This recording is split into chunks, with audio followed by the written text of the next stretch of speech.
بسم اللہ الرحمن الرحیم۔ پارٹ نمبر 19، اسلام کیا ہے؟ تالیف حضرت مولانا محمد منظور نعمانی نور اللہ مرقدہ۔ اس کا 7واں سبق ہے معاملات میں سچائی و ایمانداری اور عقل حلال و حقوق العباد کی اہمیت۔ کچھ باتیں پچھلے پارٹ میں آ چکی ہیں، اس پارٹ میں جو پڑھا جا رہا ہے پاک کمائی اور ایماندارانہ کاروبار۔ پھر اسلام میں جس طرح کمائی کے ناجائز طریقوں کو حرام اور ان سے حاصل ہونے والے مال کو خبیث اور ناپاک قرار دیا گیا ہے، اسی طرح حلال طریقوں سے روزی حاصل کرنے اور ایمانداری کے ساتھ تجارت اور کاروبار کرنے کی بڑی فضیلت بتائی گئی ہے۔ ایک حدیث میں ہے، رسول اللہ صلی اللہ علیہ وسلم نے ارشاد فرمایا، حلال کمائی کی تلاش بھی دین کے مقررہ فرائض کے بعد ایک فریضہ ہی ہے۔ ایک دوسری حدیث میں اپنی محنت سے روزی کمانے کی فضیلت بیان کرتے ہوئے آپ نے ارشاد فرمایا کہ کسی نے اپنی روزی اس سے بہتر طریقے سے حاصل نہیں کی کہ خود اپنے دستے بازو سے اس کے لیے اس نے کام کیا ہو، اور اللہ کے نبی داؤد علیہ السلام کا طریقہ یہی تھا کہ وہ اپنے ہاتھ سے کچھ کام کر کے اپنی روزی حاصل کرتے تھے۔ ایک اور حدیث میں ہے، حضور صلی اللہ علیہ وسلم نے ارشاد فرمایا، سچائی اور ایمانداری کے ساتھ کاروبار کرنے والا تاجر قیامت میں نبیوں اور صدیقوں اور شہیدوں کے ساتھ ہوگا۔ معاملات میں نرمی اور رحم دلی۔ مالی معاملات اور کاروبار میں جس طرح سچائی اور ایمانداری پر اسلام میں بہت زیادہ زور دیا گیا ہے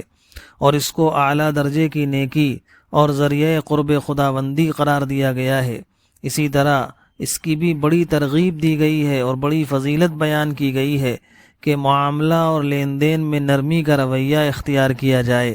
اور سخت گیری سے کام نہ لیا جائے۔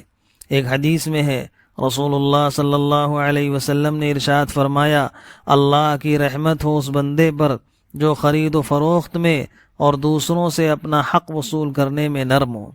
ایک دوسری حدیث میں ہے، آپ نے ارشاد فرمایا کہ جو آدمی اللہ کے کسی غریب اور تنگ دست بندے کو قرض کی ادائیگی میں مہلت دے دے یا کلی یا جزئی طور پر اپنا مطالبہ معاف کر دے تو اللہ تعالیٰ اس کو قیامت کے دن کی پریشانیوں سے نجات عطا فرماوے گا۔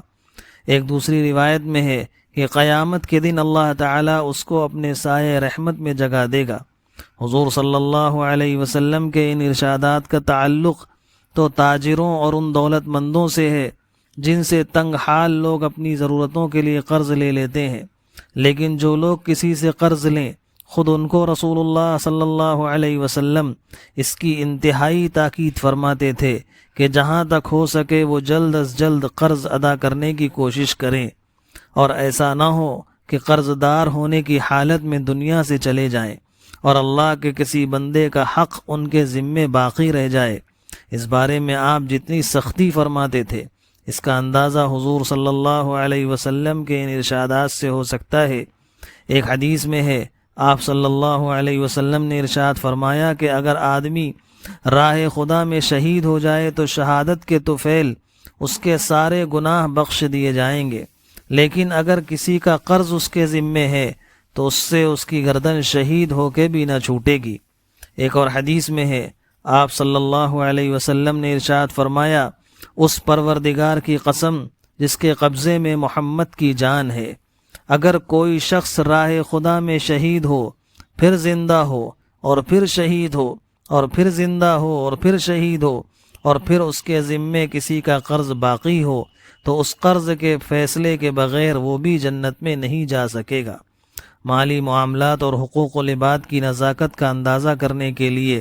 بس یہی 2 حدیثیں کافی ہیں۔ اللہ تعالیٰ توفیق دے کہ ہم بھی ان کی اہمیت اور نزاکت کو سمجھیں اور ہمیشہ اس کی کوشش کرتے رہیں کہ کسی بندے کا کوئی حق ہماری گردن پر نہ رہ جائے۔